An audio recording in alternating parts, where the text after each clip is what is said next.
This is Good Morning Indiana, working for you.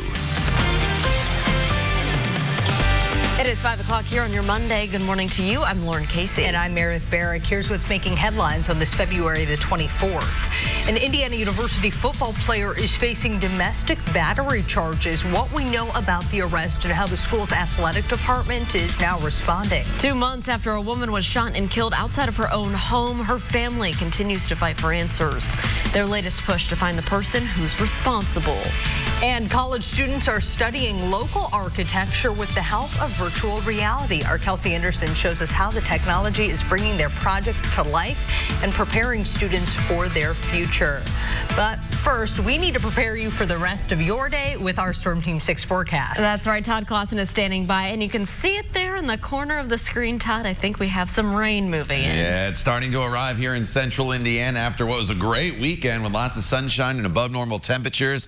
Getting the work week off to a soggy start here, so definitely have the umbrella as you get ready to start off your Monday. Here is the rain that is falling right now. Some scattered showers moving into Bloomington as well as Nashville. Some heavier rain showers near Bedford over towards Bloomfield. And this is just the start of what's going to be a pretty wet stretch of weather that's going to take us not only through today, but into the day tomorrow as well. It's not really going to be any heavy rainfall, which is the good news. We're probably not going to have any flooding situations here across central Indiana, but nonetheless, going from the sunshine to the dreary weather the next few days is going to be a little bit of a reality check for us. There's that system that is off to a west. Now, the good news is temperatures are all well above freezing this morning. We're at 38 in Crawfordsville, 41 in Indy, 37 in Greenfield. These temperatures will not drop any further throughout the day today. They'll actually start to come up here this morning as the rain moves in, so you don't have to worry about any wintry weather throughout the day today or the day tomorrow. That doesn't really enter the equation until Wednesday. So throughout the day today, temperatures will hold pretty steady. We'll be in the 40s with the rain becoming more widespread and also a little heavier as the day progresses into the afternoon and eventually into the evening. The time now is 5:01. Let's get a look at traffic with Lauren. Good morning. All right, Todd, thanks so much. Here's a live look right now at our Traffic Now maps as we plan out your commute. Taking a look over here at I-70 heading eastbound, a 12-minute drive from Ronald Reagan Parkway to I-65 at the South Split downtown. No delays. So let's take a look in that area downtown. I-65 and I-70 here from our INDOT traffic camera. Everything is traveling up to speed. The good news right now around the metro area, no issues to slow you down. An Indiana University football player is facing domestic battery charges this morning. 20-year-old Peyton Hendershot is a sophomore redshirt tight end. Bloomington police arrested him Saturday night after an alleged incident at an apartment complex on Bloomington's south side. The victim told officers she'd been previously in a relationship with Hendershot. He is also facing preliminary charges for suspicion of residential entry and criminal mischief. IU Athletics released a statement about Hendershot's arrest, saying, quote, IU Athletics will continue to gather facts, cooperate and monitor the legal and administrative processes, and take further action as the evolving situation warrants. It is 5:03. Indiana State Police are investigating a crash that left one person dead on Interstate 70. Authorities say a semi-truck was going westbound on the interstate when traffic slowed near the Indiana-Illinois state line yesterday afternoon. The truck turned on its hazard lights, but the Jeep behind it did not slow down and crashed right into the semi-trailer. The driver of the Jeep was pronounced dead at the scene. The semi-driver was not hurt.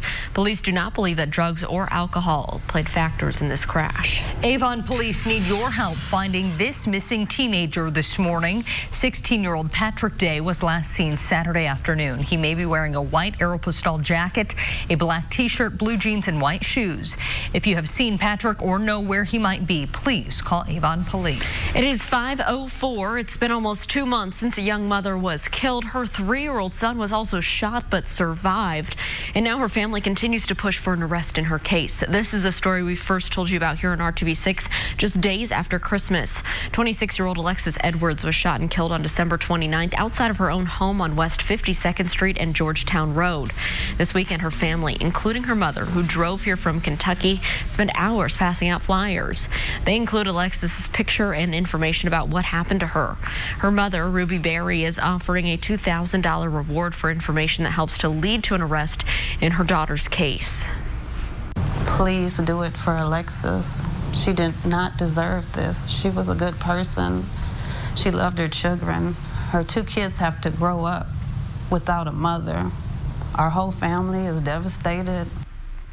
IMPD says this is still an open and active investigation. They want anyone who has any tips or information about who shot Alexis to please call Crime Stoppers anonymously. That number is 317-262-TIPS. Business owners and employees are taking measures to protect themselves after several recent robberies on the northeast side.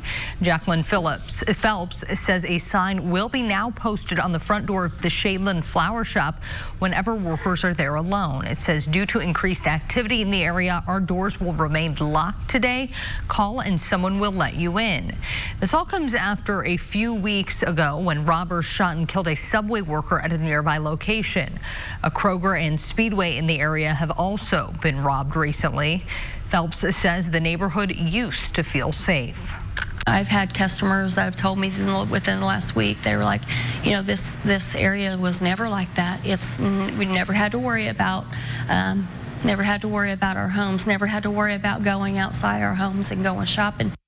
We reached out to the Binford Redevelopment and Growth Board about this issue. The president of the board tells RTV6 the group met with IMPD and city council members last week. Officials are encouraging neighborhoods to start crime watches, and they're reminding businesses to update their surveillance cameras. Construction is expected to begin this spring on a project that will more than double Indiana-Michigan Power's production from solar energy. The company won approval for a new solar farm just northeast of South Bend. The solar farm is expected to be complete this year, generating 20 megawatts of electricity a year. That's enough to power more than 2,000 homes. Indiana-Michigan Power currently generates around 15 megawatts with 4 combined farms, including one in Marion. Hiring Hoosiers is RTV6's focus on linking you up with skills, resources, and jobs. And we'd love to find ways that education can take you into a career. Future architects at Ball State University are taking time this semester to look into the past to better prepare them for their future. Our Kelsey Anderson joins us live this morning with those details. Hey, Kelsey. Hey, good morning. Well, whether it be Legos or an actual building, most of us just see for what it is. It's a building. But for architects, they see the history of the building, how it was made, what was used to make it, and what era it was made in. So Ball State architecture students are going through these old blueprints to learn more about the history of the buildings in Columbus, Indiana, a place nationally recognized for its unique architecture. And some students are looking into buildings from the early 1900s. In this class, they are learning how to look back at old blueprints so they can know where architecture was and where it's going. Well, it's really important for them to learn how to do archival research, and it's not something that we always get to do in a design program. These students are architecture students. They are going to be going out into the field as architects, and it's really important for them to understand how to find historic documents that they can use when they're designing new buildings.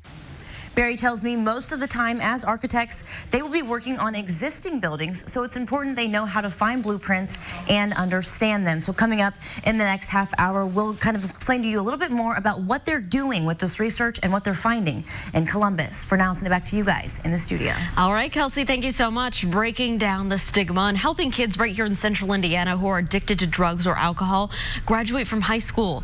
That's the goal of Hope Academy, the state's only recovery high school. And this weekend, they held their annual Taste of Hope event to help fund the school.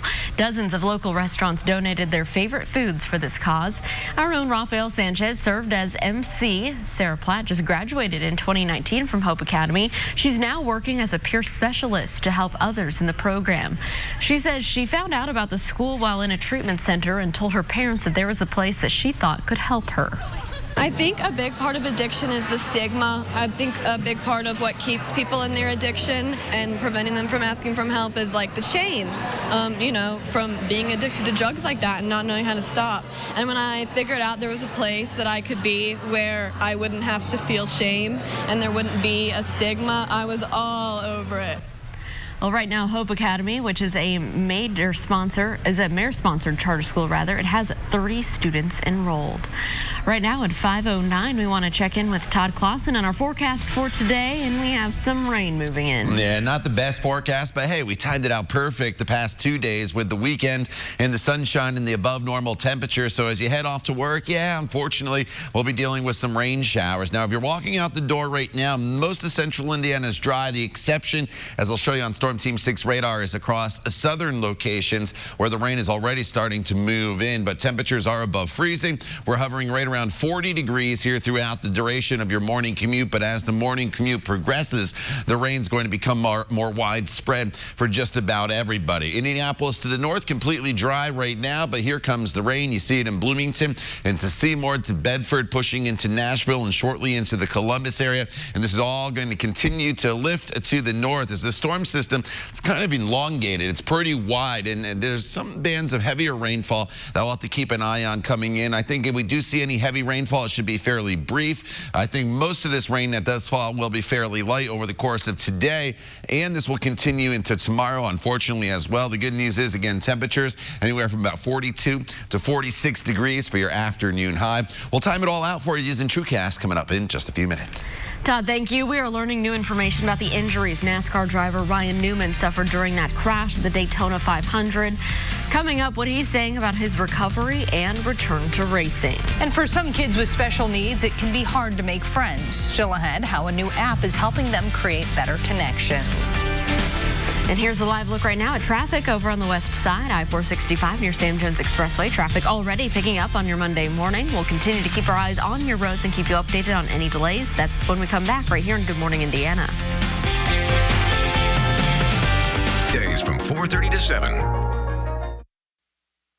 We're learning more about NASCAR driver Ryan Newman's road to recovery. In a statement yesterday, the team announced he suffered a head injury in the fiery Daytona crash. Roush team president Steve Newmark read Newman's memo before the Pennzoil 400 in Las Vegas. He announced that he avoided damage to his internal organs and broken bones, but did not elaborate on the head injury. The 42-year-old did say his doctors were pleased with his progress, and he is excited to return to the track. I've spoken with Jack Roush, and he has assured me that the number 6 car will be waiting and ready for my return. I'm looking forward to getting behind the wheel and battling for another race win in the Roush Fenway Ford. An exact timeline for Newman's return has not yet been decided. He was released from the hospital last Wednesday. Disturbing new video shows the moments before a daredevil died from being launched in a homemade rocket. About 50 people gathered in the San Bernardino County desert to watch Science Channel star Mad Mike Hughes make the launch on Saturday. Officials say the rocket hit a steel ladder on the launch ramp, ripping off the parachute. The chute then got deployed and got caught in the thrust of the rocket. Hughes was filming a stunt for the upcoming TV series. His team couldn't reach him on radio and believed he'd been knocked unconscious during takeoff. Local authorities are still investigating. Days after a Democratic candidate, Michael Bloomberg, paid a visit to Utah, his campaign office was found vandalized. The windows of his Salt Lake City location were shattered with several rocks, according to police. Bloomberg's Utah campaign director said they were disheartened and strongly condemned the vandalism. The billionaire made a stop in the state on Thursday ahead of the upcoming primary. Utah is one of 15 states to vote on Super Tuesday, March 3rd. Bloomberg currently stands in the 4th place for the race for the Democratic presidential nomination. In the latest national poll by CBS and YouGov, Senator Bernie Sanders is in the lead with 28% support. Senator Elizabeth Warren is second with 19%, then former Vice President Joe Biden at 17%. Bloomberg and Pete Buttigieg come next, and Senator Amy Klobuchar in last with 5%. America's longest war could be one step closer to being over. President Trump saying yesterday he's ready to sign a peace deal with the Taliban in Afghanistan. His one condition is that a temporary truce holds between the two sides. That was announced earlier this month, and it took effect last Friday. If it's successful, it would end the 18-year war with Afghanistan and bring U.S. troops back home. White House officials are expected to ask Congress for emergency funding amid growing concerns about the coronavirus outbreak in the U.S.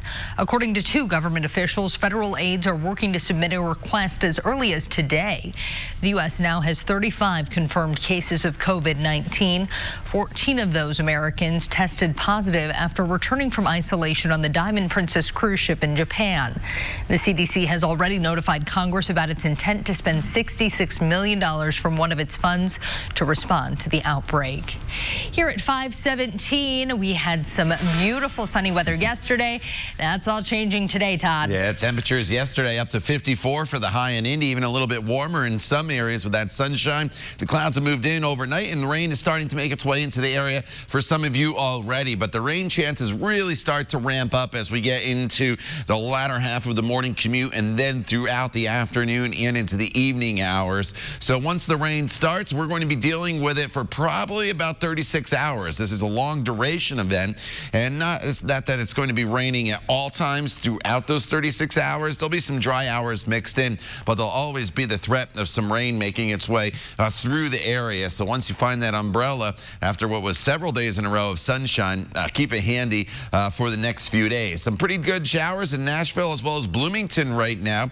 No lightning here, but it's not out of the question later on today that there even could be a rumble of thunder. So don't be completely shocked if you hear that. And this rain will continue to advance to the north throughout the course of the morning. So the further north you are, the drier your commute will be. The further south you are, you get into the rain a little bit quicker. In fact, some of you, as I just showed you, already are. The center of low pressure is well off to our west, and the rain extends all the way off to the east coast almost. And this is just going to be a slow-moving system that's going to take its way through the Midwest and eventually into the Northeast, but it's just going to move very, very slowly. That's why the rain is in the forecast for the next 36 hours. By 10 a.m., the rain continues to advance to the north, still dry up towards the Peru area. And then throughout the afternoon hours, I think that's when the rain's going to become a little more widespread. Afternoon and evening commute's going to be fairly wet, and then the rain continues overnight, scattered in nature. You notice there are some breaks in the rain, but tomorrow morning's commute's going to be wet as well, but it's all rain. You notice the rain snow line here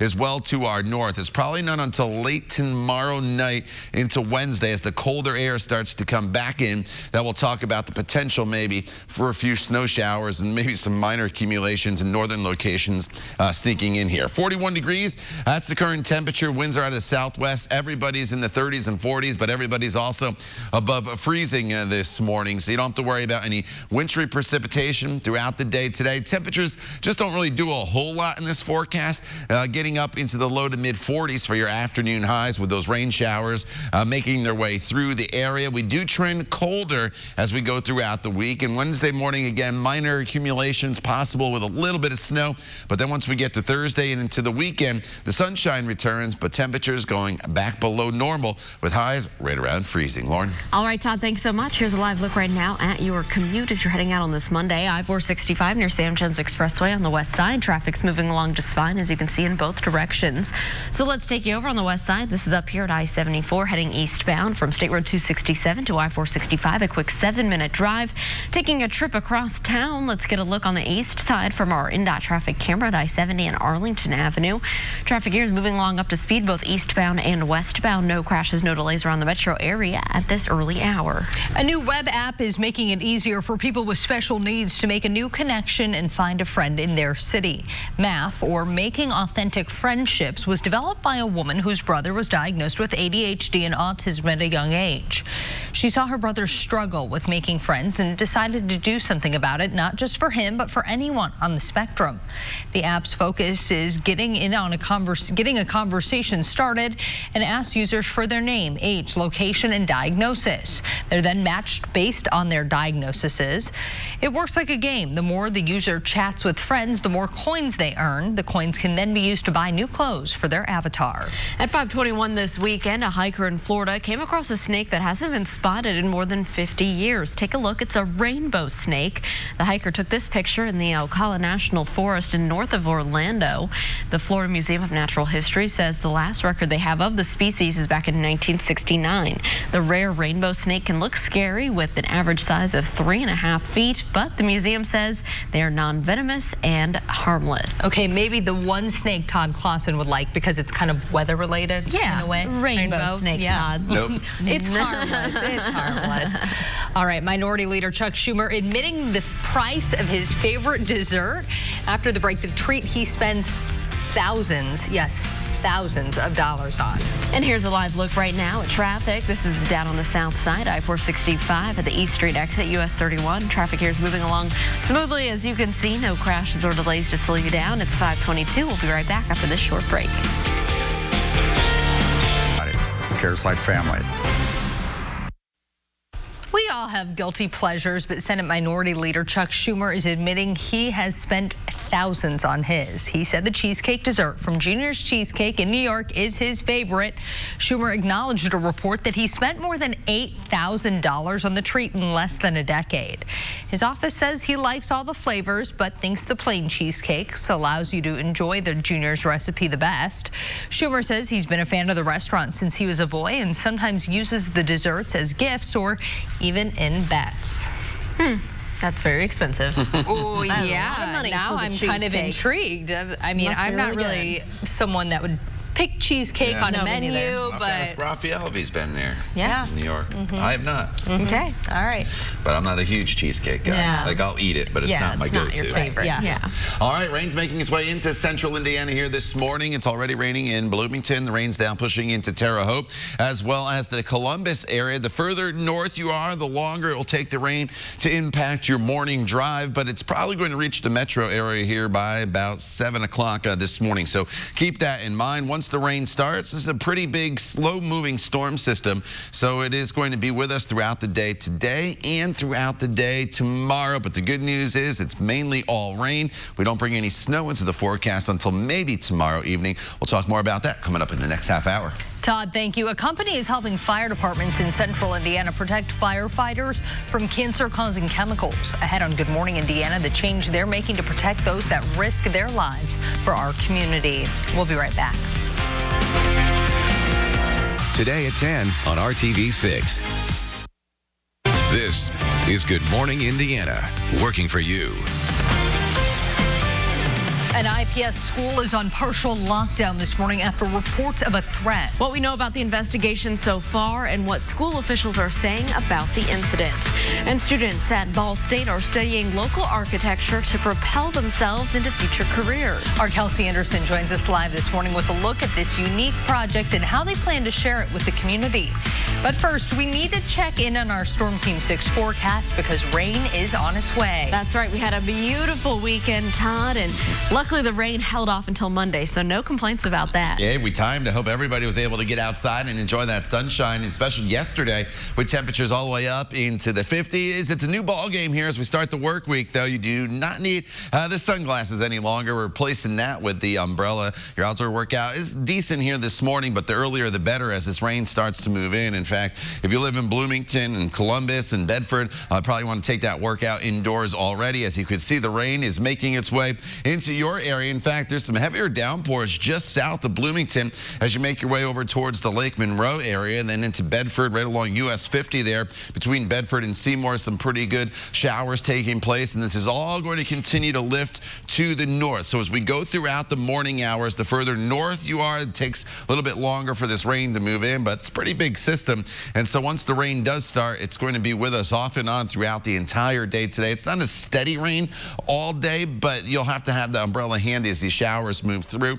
Temperatures are in the 30s and 40s this morning. We are already above freezing. We stay above freezing as these showers move through, Lauren, with highs in the mid-40s. All right, Todd, thanks so much. We are keeping a close eye on your roads this morning. No problems here on the south side. This is a look at I-465 at US 31, the East Street exit. Traffic there is already picking up this morning. So let's take a look at our drive times for south side drivers. No delays, really, as you're heading northbound on State Road 37. It looks like a couple extra minutes tacked on to your commute there. Just 16 minutes from Greenwood to I-465.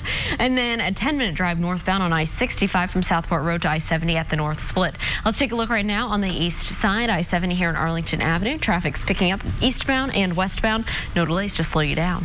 Developing this morning, an East Side Elementary School will be on partial lockdown today after a threat was made on social media. That's according to IPS officials. The threat was made against Christian Park School 82. In a statement, the school's principal said, in part, the matter is currently under investigation to determine the validity of the threat, and we take all threats very seriously and always place the safety and security of our students and staff as our top priority. IPS police are working with local law enforcement to investigate. Officials have not specified the nature of the threat. In other news this morning, murder charges have been filed against a man accused of killing a woman found dead inside a Fountain Square church. Metro Police believe that Robert Burke strangled and and stabbed Julie Morey last November. Officers were called to St. Patrick Catholic Church on Prospect Street, where they found Morey dead on a couch. Brooks is already in custody in connection in a separate case. And in Beech Grove, a teen accused of shooting and killing his uncle will be tried as an adult. Court documents show 28-year-old Devon Ford was shot multiple times last Sunday. His nephew, 16-year-old Sylvester Ford, has been charged with murder. Investigators say Sylvester's story changed several times. Initially, he told relatives and police that intruders shot his uncle. He later confessed to the shooting, telling detectives he accidentally shot his uncle 3 times and took the gun and $160 in cash. He's set to go on trial next month. The I-465 southbound ramp to I-70 eastbound that was damaged after a tanker explosion Thursday is back open this morning. NDOT closed the ramp Sunday so crews could do some patchwork. Heavy fire was widespread across the bridge, causing it to be closed for several hours as crews worked to clean up and assess the damage. One lane of the I-465 southbound ramp to I-70 eastbound remained open until Saturday morning. NDOT says they wanted to wait until a low traffic time to complete the work. The closure lasted until 3:30 Sunday afternoon. It's back open for your morning commute this Monday. We saw firsthand Thursday the risk firefighters take to protect our community day after day. Crews rushing to the scene, dealing with thick smoke and heavy fire, and unfortunately their job can be a risk to their health. Skin cancer is common for firefighters, which is why it's so important to remove the cancer-causing agents. We talked to the director of emergency services, who looked into an ultrasonic cleanser that can help remove carcinogens from firefighters' gear. Those cleaning devices were donated by a company called 1-800-BOARD-UP. The company purchased around 20 cleansers and has been donating them to local fire departments. As I give those out to people, I quite almost literally see the faces of those firefighters I've worked with, and it kind of gives me the drive in order to continue to give these out, because you just never know who you could save or whose life you can make better during their experience of working or in post-employment. So far, 1-800-BOARD-UP has donated the cleansers to about 13 fire departments, including Greenfield, Avon, Danville, and Whitestown. They have about 6 more they're currently hoping to donate as well.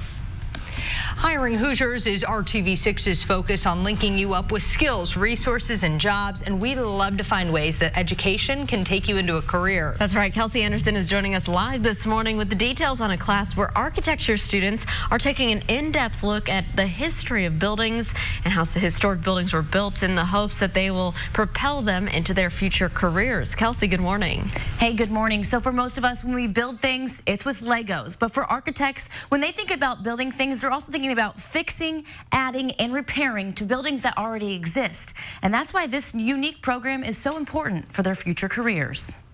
Our oldest drawings probably go back to 1900, 1910 or so. The Columbus, Indiana Architectural Archives is filled with history of the city, known for its unique architecture. That a lot of people just see a normal building and don't think twice of it, whereas a lot of the architects, that's all that we see are the buildings. And right now, architecture students at Ball State University are going through these old blueprints in hopes of making a virtual exhibit for people to visit so they can better understand the beauty of these old buildings. We're creating an exhibit about all of these different buildings. And one of the big features that we focused on was how to communicate these details that we speak of every day, but the common person doesn't know exactly what we're talking about. So breaking it down into basic features is a big component. It's kind of like knowing where you've come from in order to know where you're going to go. Kristen Berry is an assistant professor of architecture. She says this research is important for the future architects to do. A lot of the buildings they'll be working on as architects are going to be existing buildings. So it's important for them to know how to research, how to find those drawings so that they can work with them later and then incorporate some of those ideas into their new design. The exhibit will open on May 9th at the Visitors Center in Columbus, and that augmented reality mobile app isn't live yet, but Barry says once it is, you'll be able to see the entire exhibit right on your cell phone. Reporting live, Kelsey Anderson, RTV6. Kelsey, thank you. If you play the lottery, we've got some good news for you, and you may want to check your ticket. A winning ticket matching all 6 numbers in Saturday's Hoosier Lotto jackpot was sold in Fort Wayne. Saturday's jackpot amount was $9.8 million. Lottery officials say that ticket was sold at Cap and Cork Liquors on Bluffton Road. The winning numbers are 10, 16, 17, 18, 21, and 45.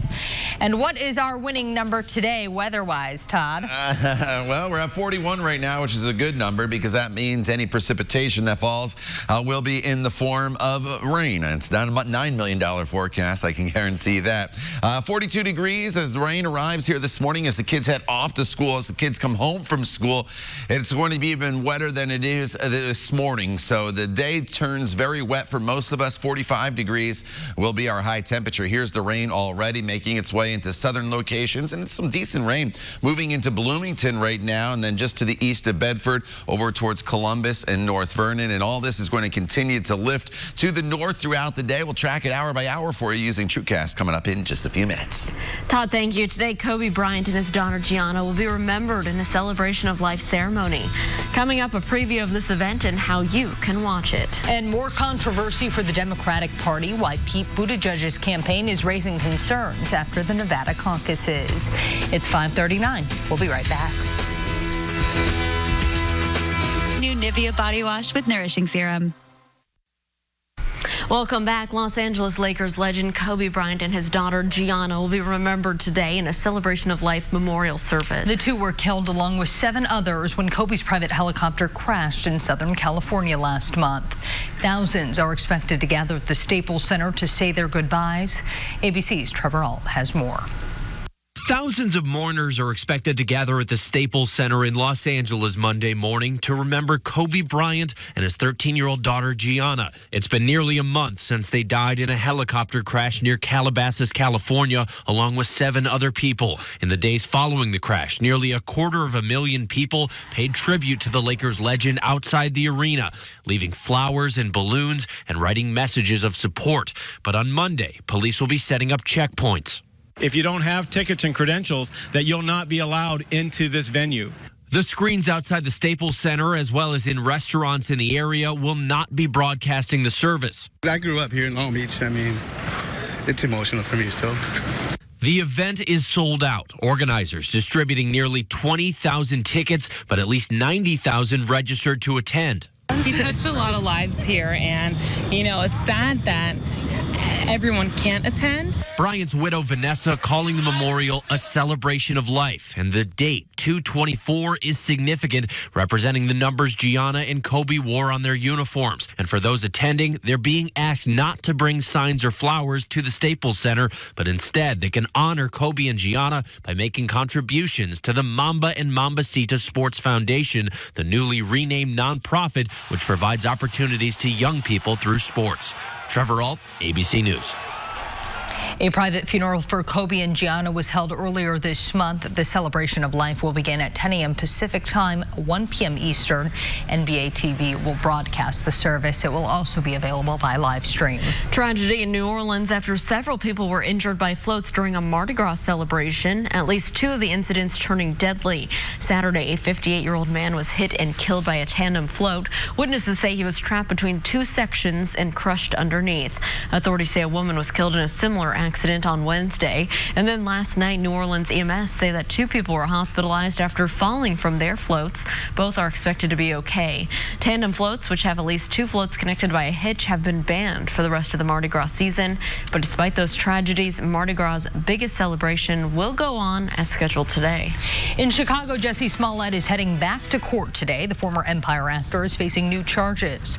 Last year, Smollett told police he was attacked by 2 men because he is black and openly gay, but authorities later determined that story was fake. Prosecutors dropped the charges against him, upsetting Chicago's police and mayor, who called for an investigation into the case. Earlier this month, Smollett was indicted by a grand jury for making false reports. He has maintained his innocence. The Democrats now have a clear front-runner after Bernie Sanders took the win in Nevada. The latest caucus results showing that the Vermont senator had a massive 28-point lead over Joe Biden, Pete Buttigieg, Elizabeth Warren, and Amy Klobuchar. For other candidates, Nevada results only heightening the importance significance of the upcoming South Carolina primary.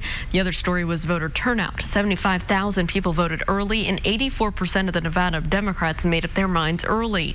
40% of those were in favor of Bernie Sanders. Vice President Joe Biden was hoping to build momentum and close the gap with Sanders after disappointing finishes in Iowa and New Hampshire. He now looks to the South Carolina primary on Saturday.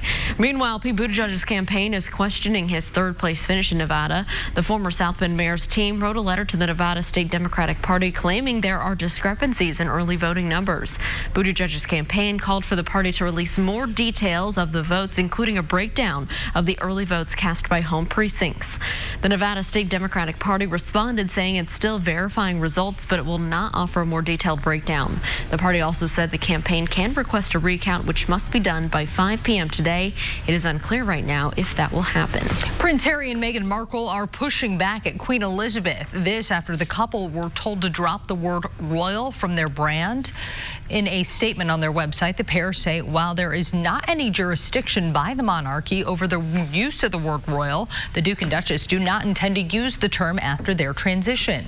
The couple is officially expected to step down as senior members of the royal family next month.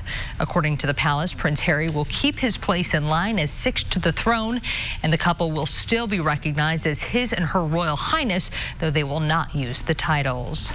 Here at 5:47, Todd, a lot of rain behind you there. Yeah, you know, this month we've seen 2.84 inches of rain, and that's nearly an inch above normal. We're probably going to add, by the time we get to the middle of Wednesday, probably another inch to this number. So it's been a pretty wet month so far here across the area. Only 2.5 inches of snow. It's been mainly rain, but nonetheless, we're about to add quite a bit of more rain into the forecast here today and throughout the day tomorrow. Some heavier showers just making their way through the Bloomington area now, just north of Bloomington. Some heavier downpours near Nashville, and this little thin band of heavier rain is lifting off towards the north, moving into Gosport here shortly and eventually into Martinsville as we get closer to the top of the hour, just after 6 o'clock, although there's already some light rain that's already advancing out ahead of that heavier band of rainfall. If you're to the north, it's going to take a little longer for the rain to get into your neighborhood, so you may be able to get most of your morning commute in if you're in northern locations,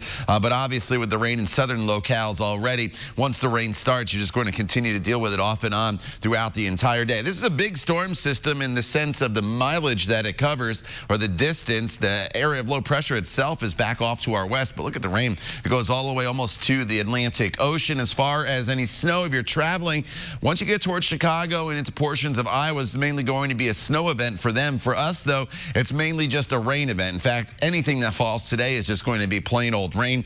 You notice these showers are off and on throughout the course of the day today, and it'll be fairly steady at times, but there'll also be some breaks mixed in.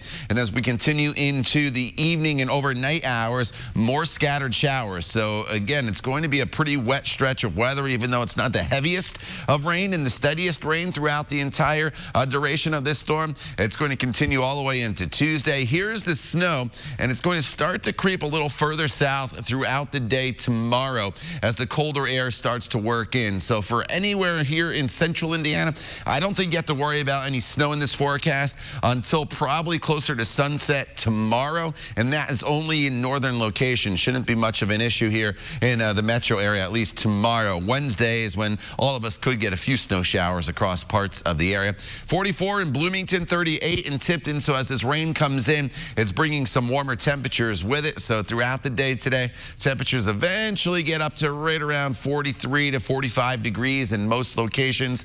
This evening, if you do have plans, temperatures hold steady in the 40s. Have the umbrella handy, and then for the next 7 days, you do notice that we start to cool off once again. The trade-off, though, is we get the sunshine back. So colder temperatures by the end of the week, but another pretty dry stretch of weather starting Wednesday afternoon, going all the way into the weekend. Lauren? Todd, thank you. We're keeping a close eye on your Monday morning drive, and here's a a look right now up on the north side. A live picture of I-465 at US 31 Meridian Street. Traffic here is moving along up to speed in all directions. The good news right now, no crashes to report around the Indy metro area. With wedding season right around the corner, brides-to-be may be in for a panic. That's because the coronavirus outbreak could be causing a shortage in wedding dresses. The American Bridal and Prom Industry Association says 80% of the world's Western-style gowns are produced in China. With many factories there temporarily shut down because of the virus, there could be a shortage of dresses. Not only that, industry experts say the unexpected production delay could also slow down the process for customized dresses, leaving some sellers unable to deliver customers' orders on time. At 5:51, Wells Fargo has been hit with a $3 billion fine. The settlement comes 4 years after it was revealed that the company created millions of fake customer accounts. As part of the deal, Wells Fargo admitted to falsifying bank records between 2002 and 2016. The company also admitted to unlawfully using personal information of customers and wrongfully collecting millions of dollars in fees and interest. The deal does not protect current or former employees from prosecution. None of the money under this settlement will go to compensate customers, but officials say Wells Fargo has compensated victims for potential losses that they may have incurred. There's a new adults-only cruise ship that will have you feeling like a billionaire. The Scarlet Lady is the brainchild of Virgin founder Richard Branson. It features a Korean eatery, a swanky lounge, and a tattoo and body piercing parlor. There's also a rooftop lounge that all guests have access to. The cheapest cabins start at around $1,600 for 3 to 4 day tours. And for those with deep pockets, there are 15 mega rockstar suites that start at about $19,000. Those feature a music room and a private lookout point at the front of the ship, a standing hot tub, and a peak-of-view shower that offers sea views. Probably don't want to visit that tattoo parlor, though, Lauren, if there are rough seas. Yeah, you might end up with something kind of goofy looking. That's pretty funny. Well, a group of medical students bringing joy to their patients in a unique way. We're going to tell you how coming up. Stick around. A.m. to 9 p.m. at Ashley Home Store.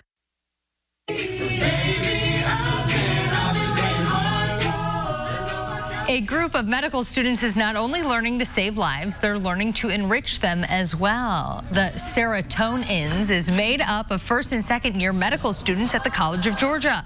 The group, who sings 4-part harmonies, went viral after one of their performances was shared online. Members say the group helps them have an outlet from all of that studying that they do. Oh my goodness. Wow, talk about some very good bedside manner. Yeah. All right. Well, luckily we don't have an a cappella news team here, Todd, because I don't think anyone would want to hear that this morning. Yeah, they'd be like, turn you the channel.